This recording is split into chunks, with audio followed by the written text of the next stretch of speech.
Já ia pensar que só tinha desencarnado também, viu?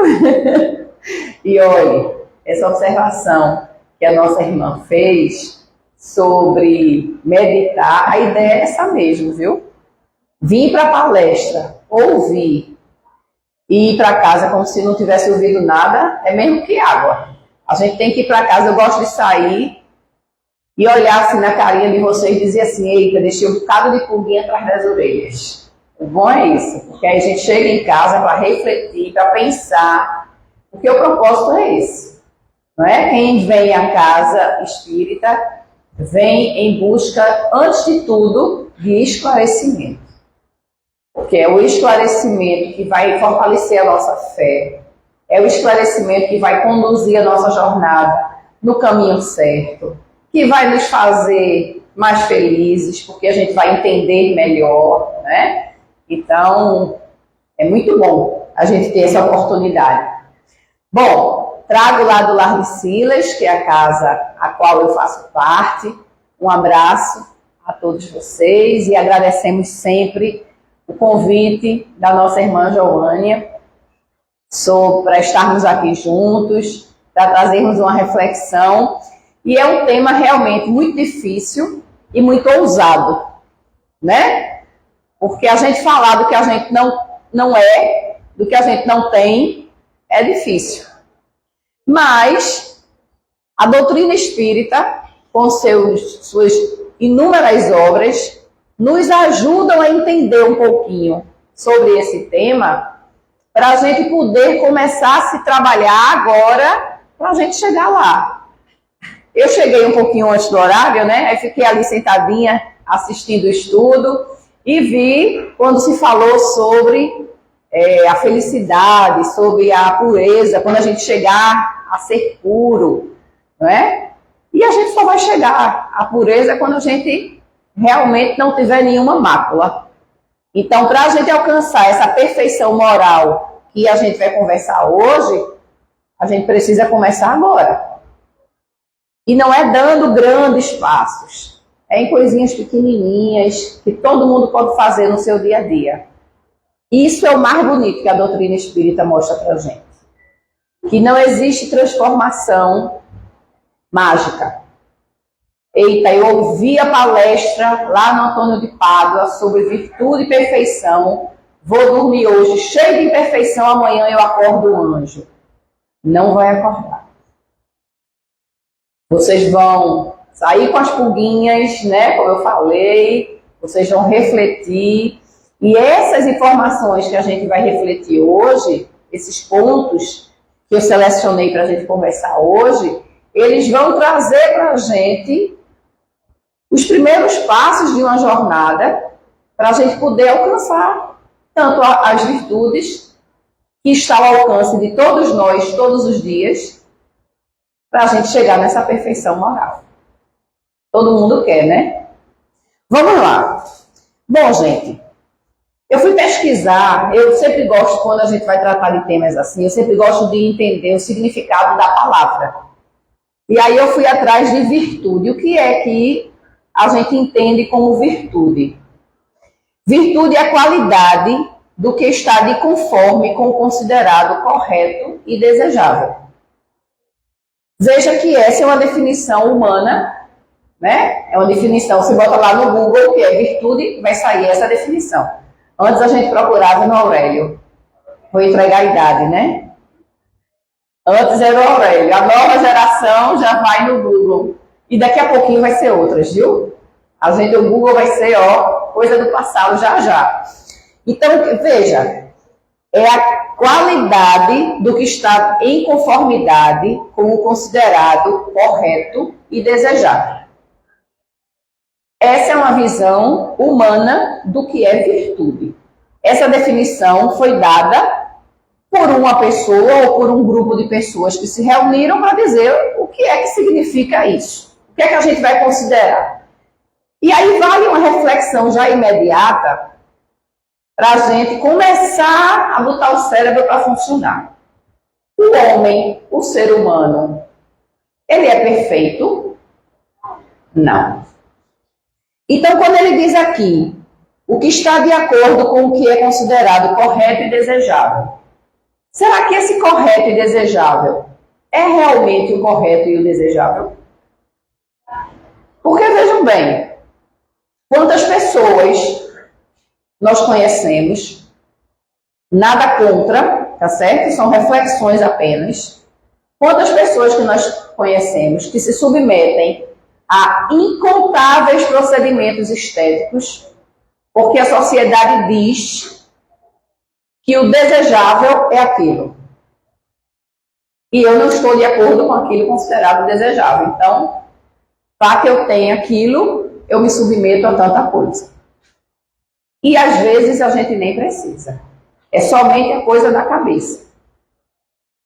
E assim, mulheres, principalmente jovens, que sonham com carreira de modelos e ficam naquela loucura de ter que ser cada vez mais magras, porque ser mais magro é o correto e é o desejável.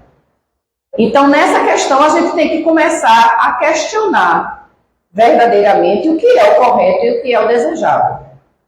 Então, a gente não pode considerar plenamente essa resposta que o Google dá para a gente, porque ela abre brechas para coisas equivocadas.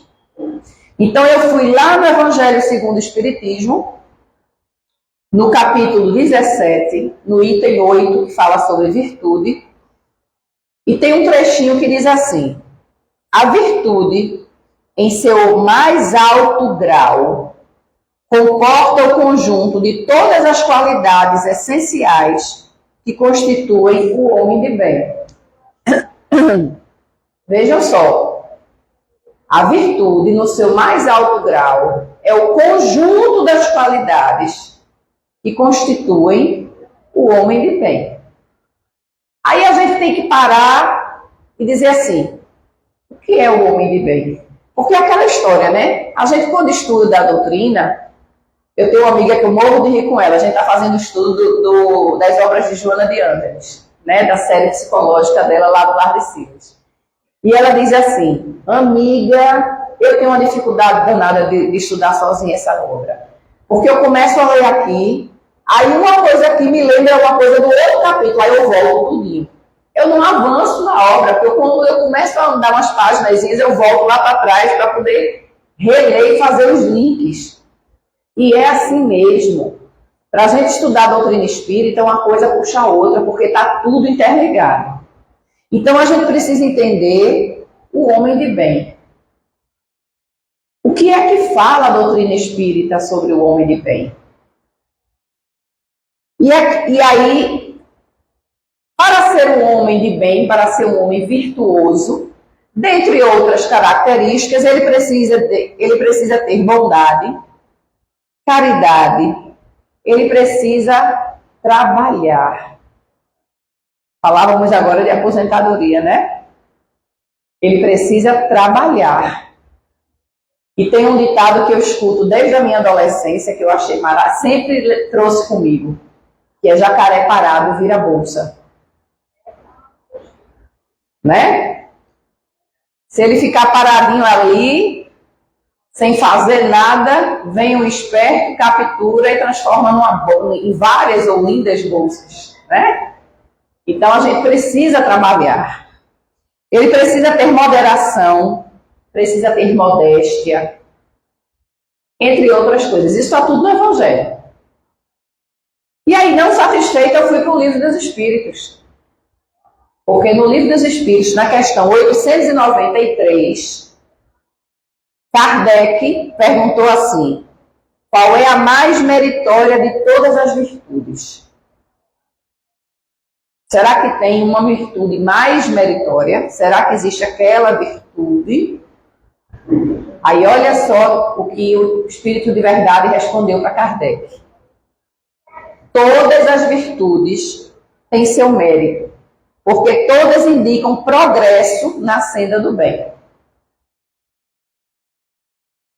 A virtude, sempre que há resistência voluntária, ao arrastamento dos maus pendores.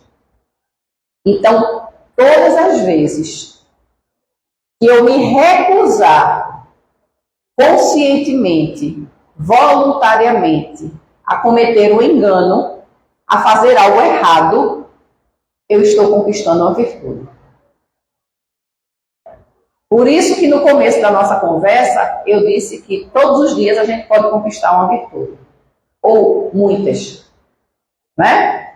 Porque todos os dias, imaginando cada um de nós como espíritos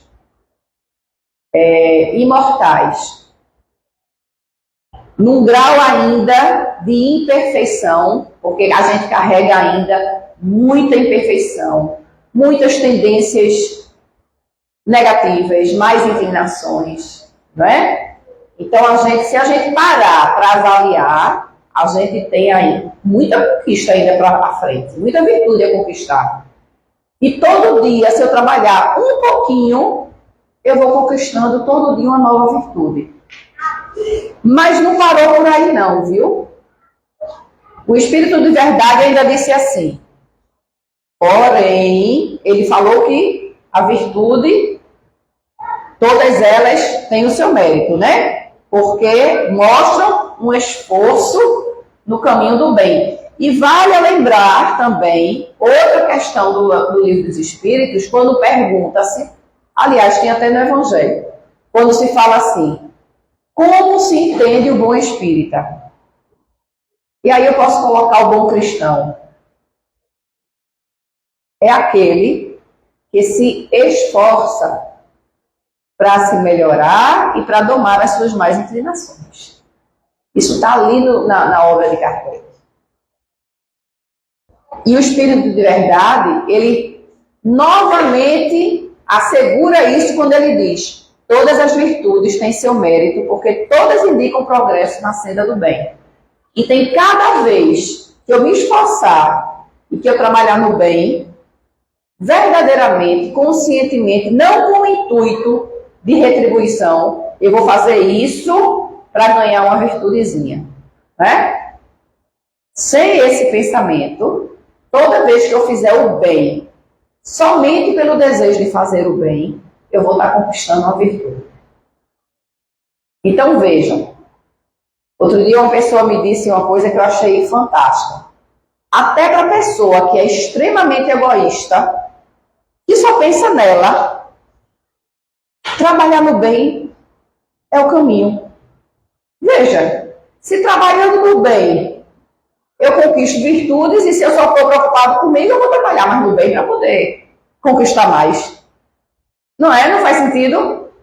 Então vejam que o bem é o caminho para todo mundo. E aí, Kardec não, o Espírito de Verdade, ele complementa dizendo assim, porém, a sublimidade da virtude, ou seja, existe algo mais sublime, né? A sublimidade da virtude está no sacrifício do interesse pessoal pelo bem do próximo, sem pensamento escuso. Se eu coloco a necessidade do outro acima da minha, eu estou sublimando a minha virtude. Eu estou conquistando uma virtude sublime, porque eu estou abrindo mão de satisfazer o meu desejo para atender o outro. E não tem como a gente falar isso sem recordar as palavras de Jesus, quando ele nos disse para amarmos o próximo como a nós mesmos.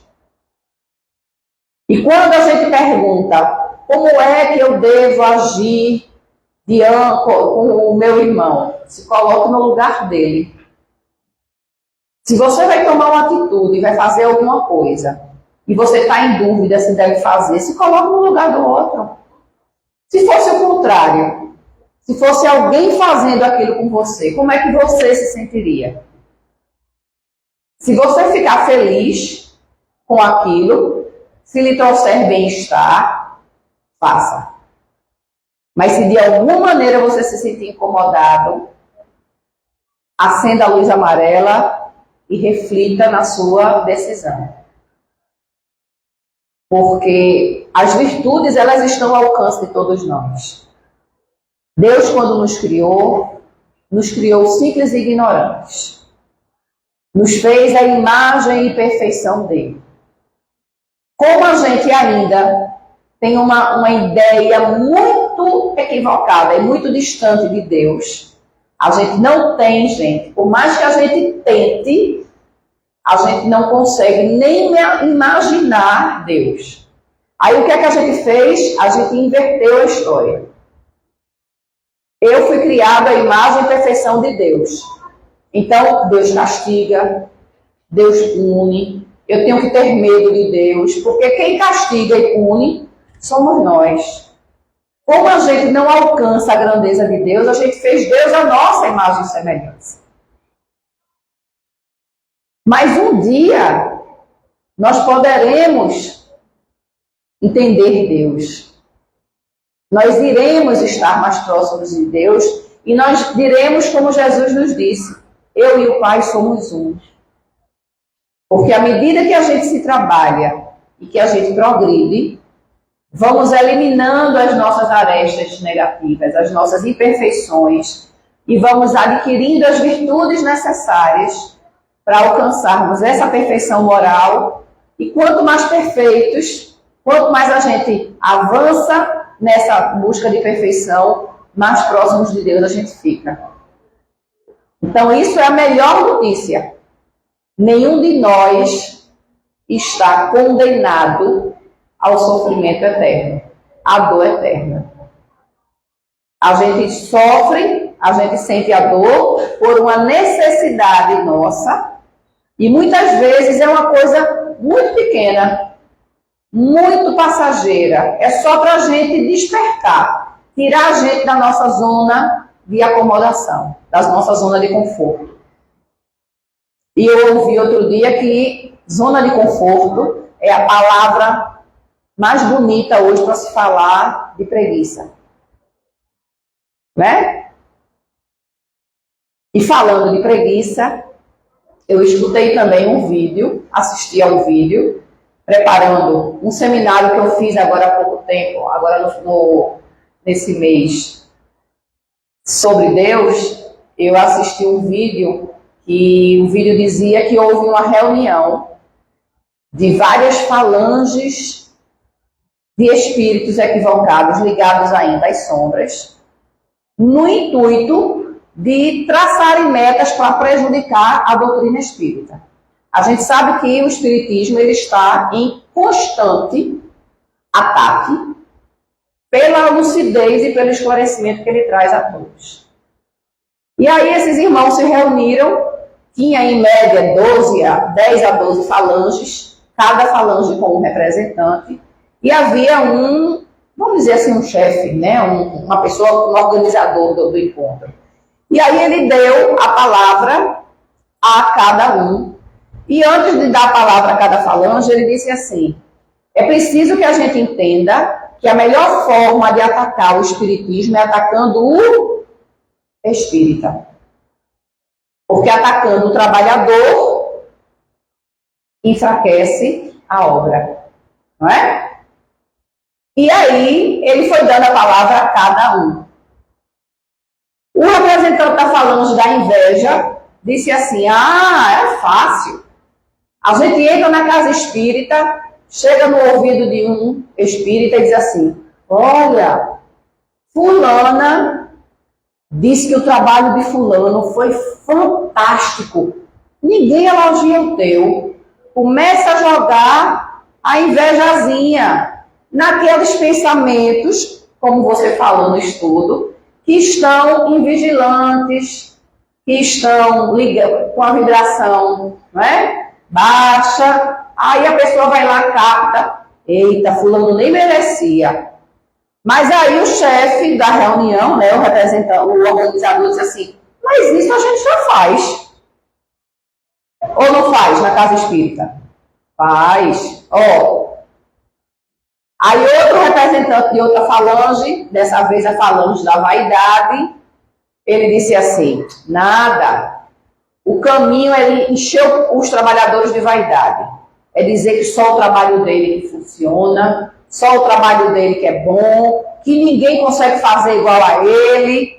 Aí o outro disse assim, mas isso a gente também não, a gente já faz, ou não faz?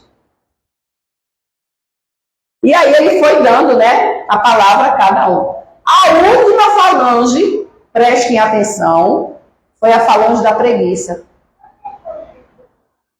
Aí o representante dessa falange disse assim, olha gente, é o seguinte, o negócio é a gente dizer ao espírita que Jesus é mesmo o caminho da salvação. E que através do espiritismo eles vão encontrar sim o caminho. Aí o organizador da reunião disse assim, vem cá, tu tá contra ou a favor da gente? Porque a gente está aqui traçando metas de prejudicar, o que tu está dizendo vai fortalecer. Aí ele disse, espera aí, eu não terminei. A gente precisa complementar dizendo assim, tudo isso é verdade, mas não precisa de pressa. Vocês são espíritos imortais. Para que a pressa? Vai fazer agora? Não precisa. Deixa para outra existência. E assim a gente vai retardando o processo. E aí, isso acontece ou não? Acontece. Isso acontece toda vez que a gente tem trabalho na casa espírita, que chove. Aí a gente diz assim, eita, tá chovendo. Acho que eu não vou hoje não. Eu tô lá toda semana, né? Vou hoje não. Como se a gente fosse feito de açúcar. Né? Não pode levar uma chuvinha que desmancha. Ou então, alguém de dentro de casa faz assim, vai lá, vai hoje não. Fica aqui. Ou então, eita, hoje é o último capítulo da novela que eu queria assistir. Pronto. Quando é o último capítulo, acho que o centro fica quase vazio, né?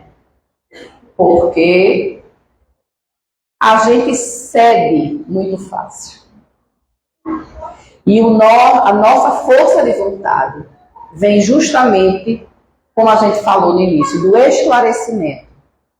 Porque quando a gente tem o esclarecimento de que a nossa felicidade e as nossas dores dependem de nós mesmos, de mais ninguém. Antes a gente dizia, eu sou infeliz por causa de fulano, por causa do meu chefe que me demitiu, por causa de um bocado de coisa. Hoje a gente entende que a nossa infelicidade é consequência das nossas atitudes, nada mais. Das nossas reações diante das circunstâncias. Então o esclarecimento, gente, é a arma mais poderosa que a gente tem para a gente se proteger de qualquer coisa. Eu me lembro que teve aqui uma conversa no estudo que falou-se sobre o pensamento, né, como é que o espírito atua no nosso pensamento de maneira negativa. Porque a gente baixa a vibração. Quando a gente quer a nossa vibração alta, eles não conseguem chegar junto da gente. Aí eles ficam só ali, ó, por perto, nos cercando, esperando um deslize da gente. Porque basta uma brechinha para ele chegar junto e jogar a semente do mal. E o pior, a gente não só aceita, como a gente alimenta. Porque vem como uma ideia. Não começa com uma coisa ostensiva, não. Vem como uma ideia sutil. Faz assim. E a gente termina aceitando. Porque a gente não está vigilante o suficiente para separar o que é uma ideia boa do bem, que não vai prejudicar a ninguém, do que é uma ideia que traz danos para mim e para o outro. Mas vamos seguir. Bom, entendemos um pouquinho... Desculpa, gente. Entendemos um pouquinho sobre virtude. Vamos entender um pouquinho essa questão da perfeição moral. A perfeição moral, a virtude a gente já entendeu que é o conjunto de qualidades que faz o homem de bem. A perfeição moral é quando a gente conquista todas as virtudes possíveis, quando a gente não tem mais nenhuma manchinha na roupa da gente. A roupinha está branquinha, reluzindo assim, ó. O cabelo não tem um fiozinho assanhado, tá tudo nos trinques, como diz a história. Quando está tudo bonitinho, não tem nada a consertar na gente, nós vamos estar perfeitos moralmente. Para isso, trabalho diário de autoconhecimento. Isso é fundamental. Autoconhecimento, autoaceitação. Ou seja, é o trabalho que a gente fala constantemente da reforma íntima. Todo mundo já ouviu falar aí em reforma íntima na casa espírita. A reforma íntima nada mais é do que você mudar o que não está bom pelo que está bom. Agora, para que eu mude, primeiro eu preciso saber o que precisa ser mudado. Eu não mudo o que eu não sei que precisa. Outro dia eu estava conversando com um casal que me procurou, querendo orientações, estavam com problemas de relacionamento. E aí eu perguntei assim, a primeira coisa, como é o diálogo? Não, a gente é muito assim, muito calado. Você diz a ela, quando ela faz uma coisa que você não gosta. Não, ela tem que saber o que fez. E você diz a ele, não, eu tenho vergonha de dizer. Eu digo, tá certo. Sabe aquela história que quem fica calado consente? Se eu não falo que me incomodou, quer dizer o quê? Que para mim tá tudo bem. Se incomodou, chegue para o outro e diga assim, olha, vamos conversar sobre isso aqui? Porque a gente só muda o que a gente sabe que precisa ser modificado. Vou trazer um exemplo mais prático. Eu quero fazer uma reforma na minha casa. Aí eu vou, pesquiso, trago o melhor arquiteto de Pernambuco, levo na minha casa e digo, olha, vem cá, eu quero fazer uma reforma. Aí ele faz, joia, o que é que você quer reformar? Sei não. Como é que ele vai saber o que fazer? Ou ele vai quebrar o apartamento todinho e fazer tudo novo. Para que eu chame o arquiteto e dizer a ele o que eu quero fazer, eu tenho que chegar e dizer assim, olha, esse banheiro tem uma aparência que eu não gosto. Né? Essa cozinha tem aí uns azulejos antigos, uns móveis que eu acho que não se usa mais. Eu tenho que identificar o que precisa ser modificado, o que eu quero que melhore. Assim somos nós. Para a gente fazer a mudança íntima que a gente precisa se conhecer, a gente precisa olhar para dentro da gente. Sem vergonha, sem máscara, porque aqui que eu digo fora da nossa casa, fora da nossa intimidade. Eu não digo nem da nossa casa, eu digo da nossa intimidade conosco mesmos. A gente representa muitas vezes.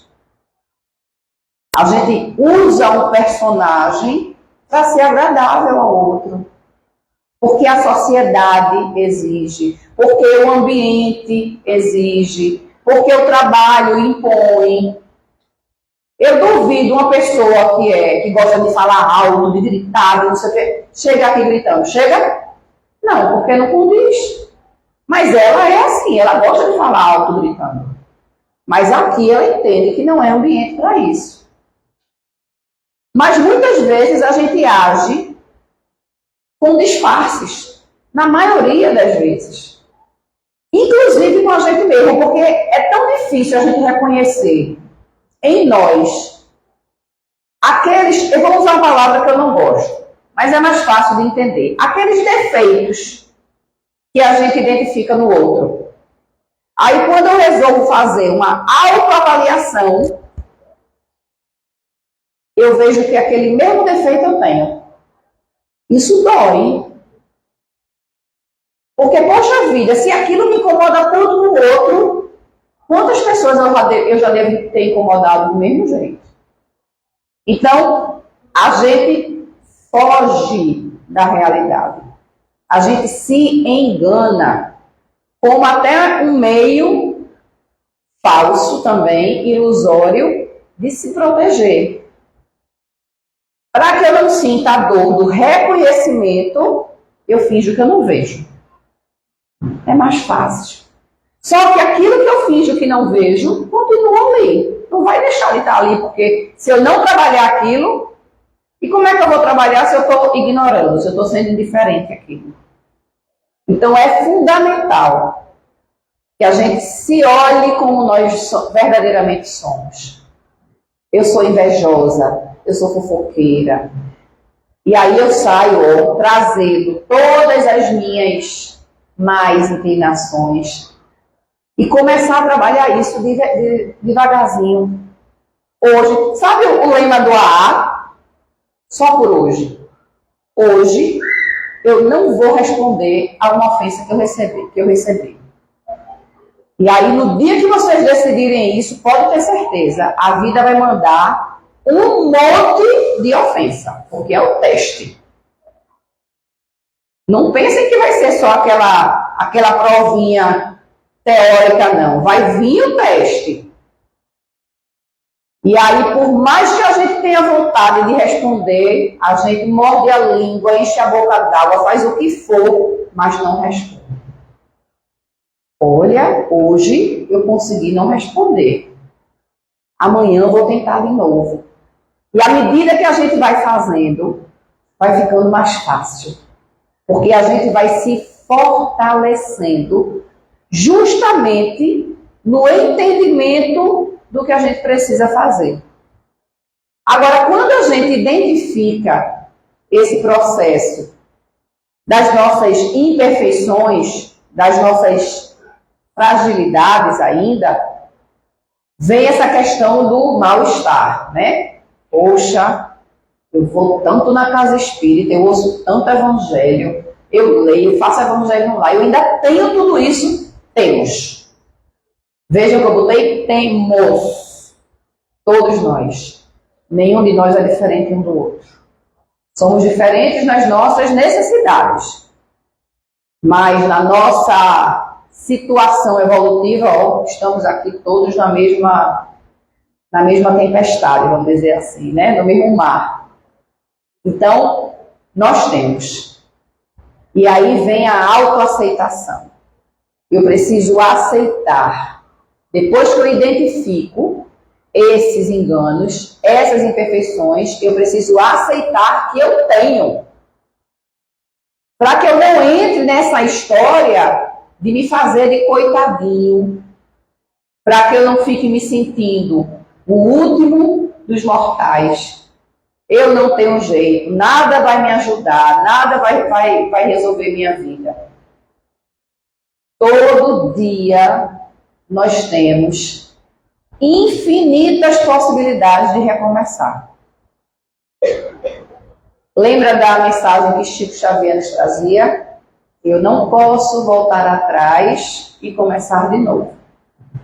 Mas eu posso começar agora e fazer um novo fim. Eu não preciso esperar.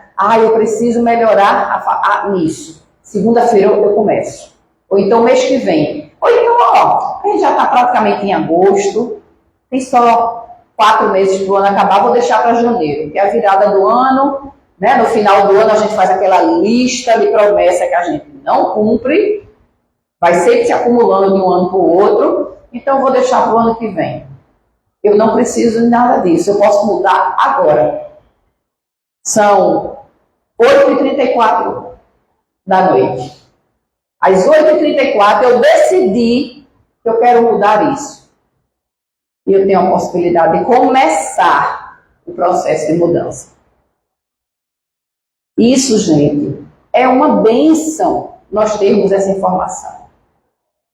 Porque a gente não precisa depender do outro, a gente não precisa esperar pelo momento chegar, a data chegar. Não é uma cirurgia que a gente vai marcar, esperar a data acontecer, não. É agora, é decisão. A espiritualidade já diz que a gente pode mudar muita coisa na vida da gente sem ajuda nenhuma dos mentores espirituais. Só falta para a gente uma coisa. Alguém arrisca? Vontade. Só falta para a gente vontade. O problema é que a gente se acomoda, muitas vezes até numa situação que não está boa, não está confortável, mas eu prefiro ficar aqui, que eu já sei, do que fazer algo diferente, desconhecido. É a falta de fé, é a falta de confiança na vida. E a vida, ela é uma constante mudança. Graças a Deus, a ida de hoje não é a mesma ida de 10 anos atrás, nem do mês passado. Do mês passado para aqui, tanta coisa aconteceu na minha vida que me fez repensar tanta coisa.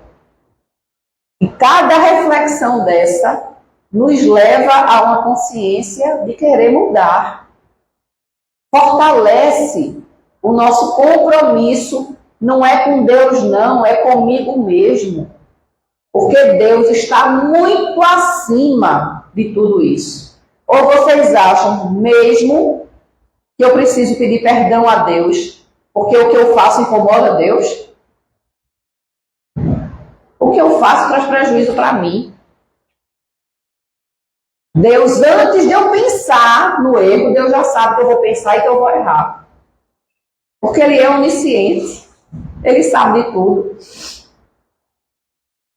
Então não adianta eu fazer, ai meu Deus, me perdoe. E pior, a gente ainda quer fazer troca com Deus, né?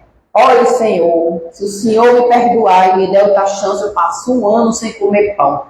Ele está muito preocupado se eu vou ficar 1 ano sem comer pão ou não. Deus não tem nada para fazer, né?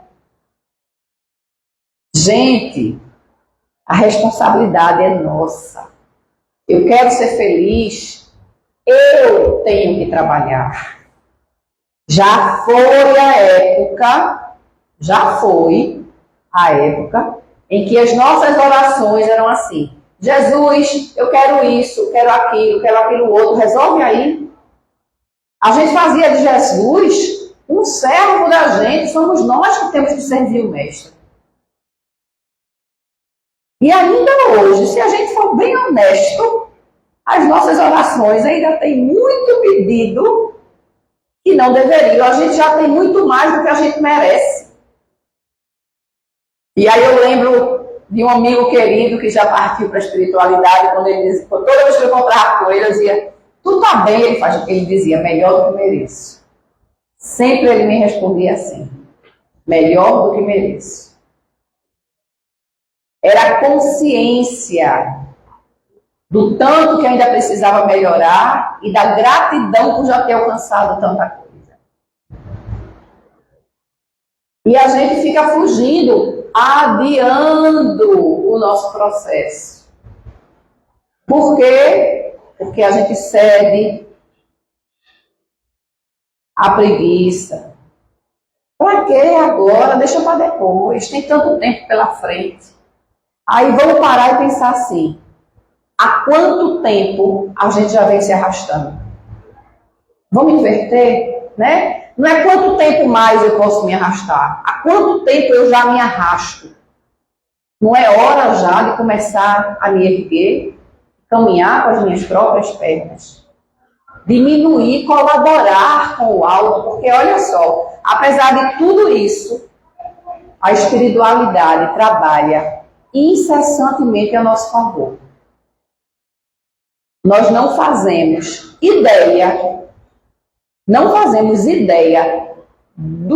das conexões que eles fazem no mundo espiritual para uma coisa simples acontecer em nosso benefício.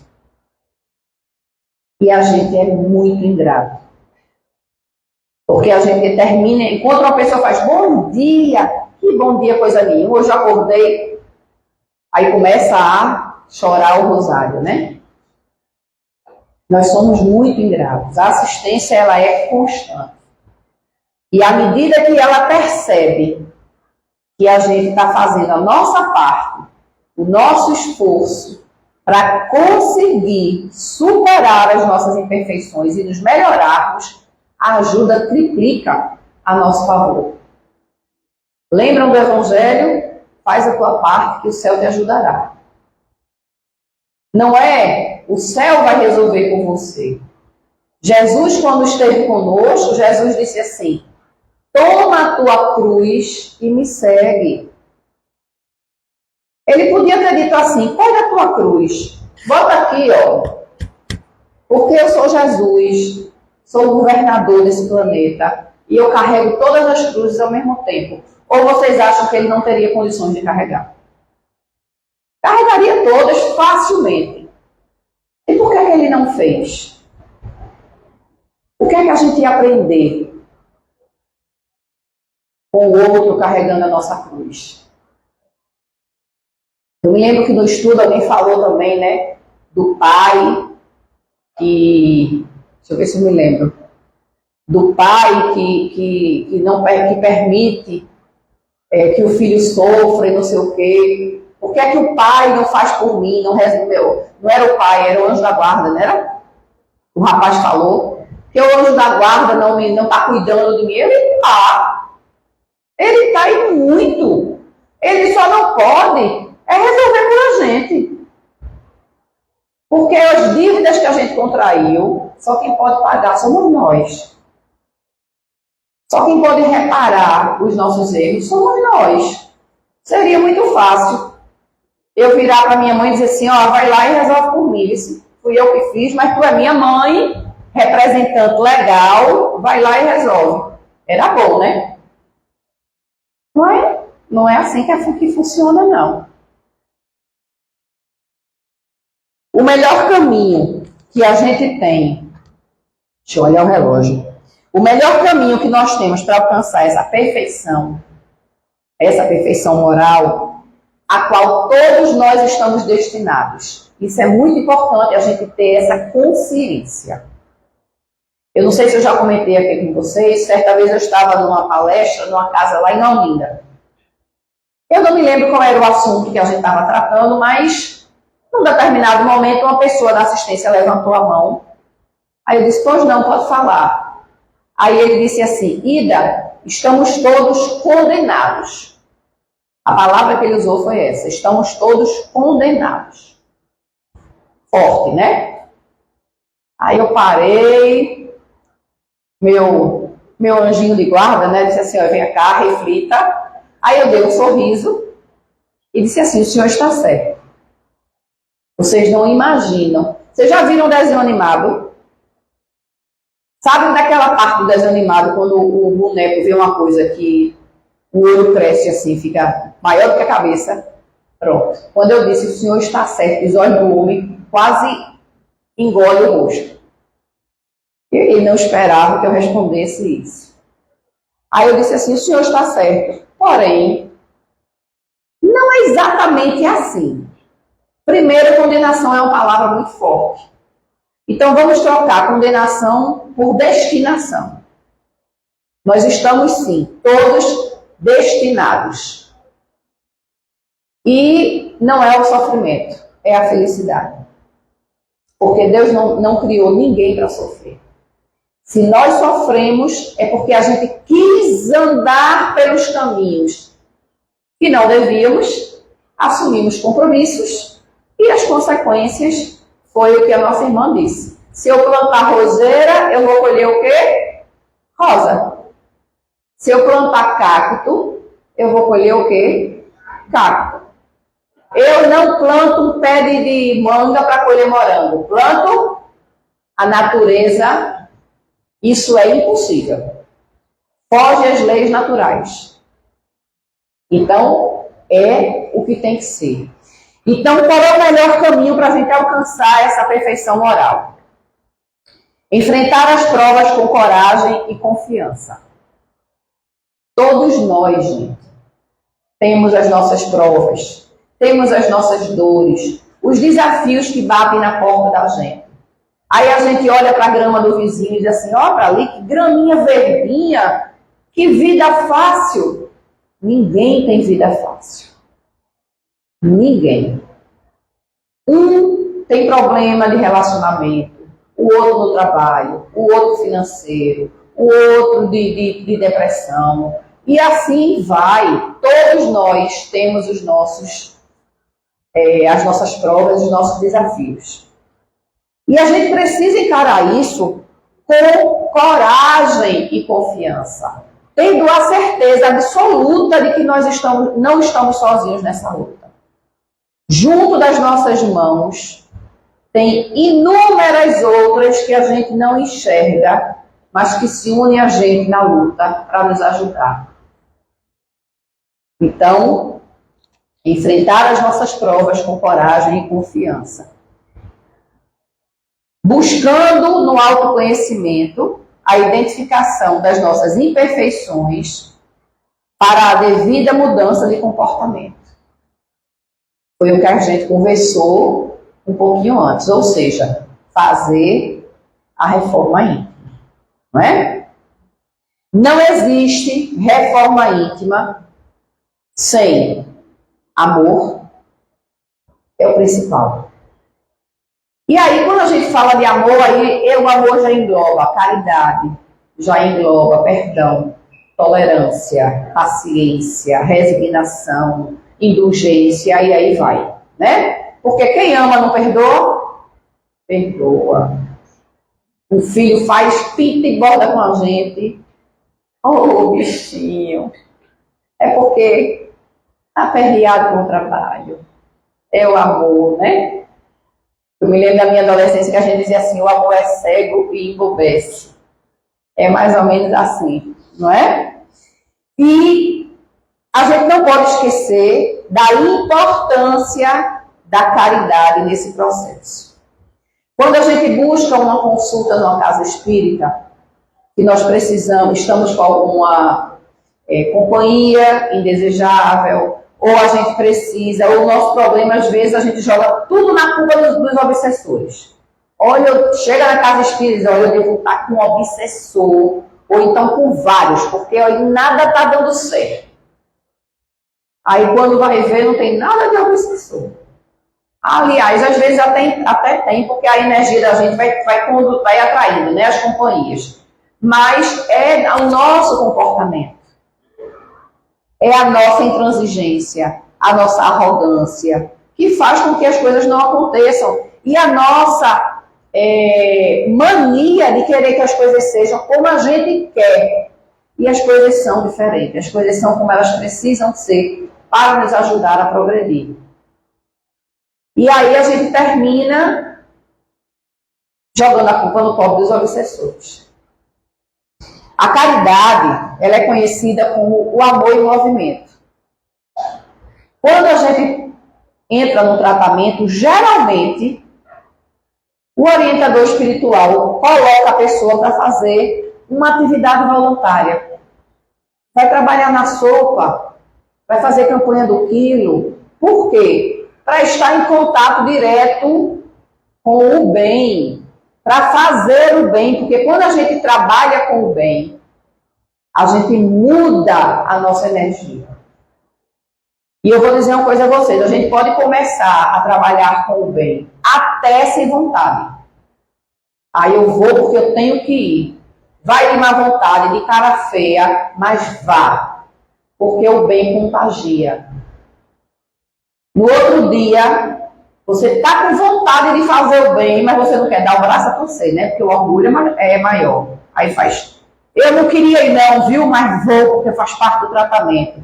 Mas lá dentro o coração já estava assim, ó, vamos. Quando a gente vê, a gente já está fazendo o bem sem nem perceber.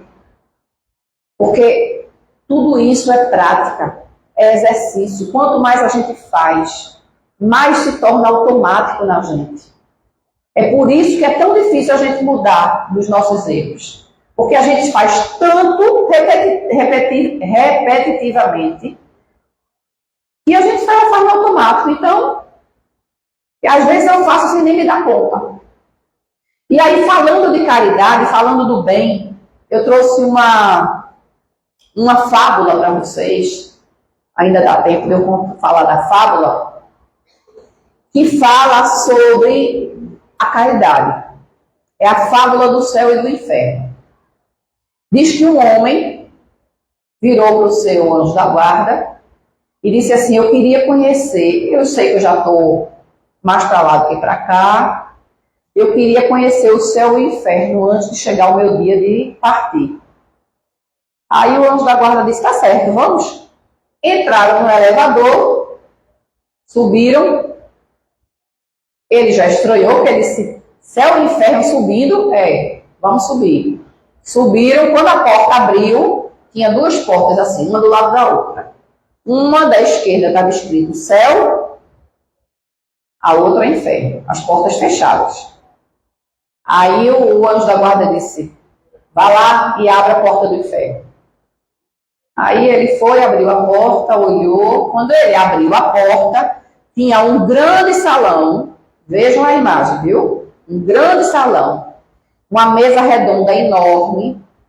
No centro dessa mesa redonda, tinha uma grande panela com uma comida cheirosa, quentinha, saborosa. Ao redor dessa mesa, inúmeras pessoas magérrimas, esqueléticas, famintas. Cada uma delas segurava uma colher, só que a colher ela tinha um cabo imenso. E a confusão era que eles pegavam a sopa, a comida, mas não conseguiam comer. E estava assim, aquela sensação de desespero enorme. Ele ficou extremamente incomodado com aquilo, fechou logo a porta. Aí o anjo disse: agora abre a porta do céu. Ele foi para a porta do céu. Quando ele abriu, a cena era exatamente a mesma. Um grande salão, uma mesa redonda, a mesma comida no centro, cheirosa, saborosa, fumegante. As pessoas sentadas ao redor da mesa com a mesma colher de cabo enorme, só que ninguém estava faminto. Estavam todos fortinhos, oradinhos, felizes, conversando. E aí ele disse: como é possível? A mesma situação. Aí o anjo da guarda disse: observe. Quando ele observou, as pessoas pegavam, enchiam as suas colheres e alimentavam o outro, e não a si. Era o entendimento de que eu não consigo me alimentar, mas eu posso matar a fome do outro. Vejam só. A mesma situação, só que com comportamentos diferentes. Então a gente tem que entender que a caridade, ela está ao alcance de todos nós. Existem aqueles que dizem assim: Ida, eu tenho tão pouco, eu não posso contribuir. A gente sempre pode contribuir com alguma coisa. Eu lembro de um depoimento de um amigo que faz campanha do quilo, que disse que certa vez bateu numa casa, que nem parecia uma casa tão humilde, e ele disse: a campanha do quilo. Aí ela disse: só um minuto, uma senhorinha, só um minuto. Quando ela voltou ali dentro, ela veio com metade de um sabão de barra. Aquele sabãozinho, ela partiu a metade e disse: meu filho, olha, eu só tenho esse sabão para lavar roupa. Mas eu parti a metade, você leva a metade, a outra metade eu vou usar. A gente sempre pode. E se eu não tenho algo material para doar, eu posso doar um sorriso, um abraço, o meu tempo para ouvir, para conversar, para cuidar de alguém. Eu posso não ter a comida para preparar, para doar, mas eu posso ir na casa de alguém que esteja enfermo e cozinhar para ela. É doar de mim para o outro. Qualquer um de nós, gente, pode fazer o bem. A caridade, ela é muito mais, na realidade, do que a beneficência e a benevolência, né? Que é a parte material e a parte moral, vamos dizer assim. A caridade, conforme entendia Jesus, a caridade verdadeira, isso está na questão 886 do Livro dos Espíritos. Gente, as questões eu estou lendo, viu? Os números eu não decoro não. Para vocês dizerem, olha, eu decoro tudinho, eu decoro nada. Está tudo anotadinho aqui. Aí na questão 886, Kardec perguntou assim, qual é o verdadeiro sentido da palavra caridade, como entendia Jesus? Aí o Espírito de Verdade responde, benevolência para com todos, indulgência para com as imperfeições alheias e perdão das ofensas. Eu posso não ajudar ninguém. Se eu fizer essas três coisinhas, eu estou sendo caridoso. Então a gente não tem desculpa para não fazer o bem. Quando eu não respondo a uma malcriação que eu recebo, eu estou fazendo o bem. Quando eu abraço alguém, outro dia foi engraçado, eu estava na parada do ônibus, largando do trabalho, e tinha uma moça sentada na parada do ônibus, essa moça chorava, chorava, chorava. E ela no telefone, chorando, chorando no telefone, e eu já estava angustiada com tanto choro. Quando ela desligou o telefone, aí eu olhei assim, eu digo, não vou, ela vai me chamar de doida, mas eu vou. Aí cheguei junto dela, aí disse, minha irmã, olha, eu não sei o que é que você está passando, mas eu posso lhe dar um abraço. Não é assédio, hoje a gente tem que dizer, né? Não é assédio. Aí ela olhou para mim, levantou, eu dei um abraço nela, eu disse, olha, confie que você não está sozinha não, Jesus está com você. Essa mulher se desmanchou no meu braço, chorando. Chorou, chorou, chorou, chorou. Depois respirou, aí disse assim, obrigada, viu? Parece que uma força nova entrou em mim. Eu não faço ideia do que aconteceu. Mas eu fiz a minha parte. E a gente tem a oportunidade de fazer isso todos os dias. Precisamos nos lembrar que temos hoje aqui no planeta, em média, 8 bilhões de almas encarnadas. Em média. Dizem, a espiritualidade nos diz que na erraticidade, né, no plano espiritual, tem em média 24 bilhões de espíritos esperando para reencarnar. Ou seja, 3 vezes o número de nós encarnados lá, esperando na fila. Nós estamos aqui. Conseguimos a oportunidade de estar aqui. O que é que a gente está fazendo com a nossa oportunidade? Essa vai ser a pulga que eu vou deixar atrás da orelha de vocês. Como é que a gente está agindo conosco e com o outro? Porque, olha só, para eu ajudar o outro, eu tenho que estar bem. Então, eu tenho que me respeitar, eu tenho que me melhorar, eu tenho que me conhecer para ajudar o outro. Não que eu só vou ajudar o outro quando eu conseguir esse processo. Mas quanto mais eu me conhecer, quanto mais eu me melhorar e quanto mais eu me amar, mais eu vou ter o que oferecer. Muita paz para vocês, que Jesus abençoe, ilumine a vida de cada um de vocês, fortaleça diante dos desafios, diante das dificuldades e não desistam nunca. Nenhum problema é maior do que vocês. E tenham a certeza absoluta que um dia nós vamos nos encontrar e vamos dizer assim, olha, alcançamos a perfeição. Estamos todos juntos aqui novamente. Muita paz, gente.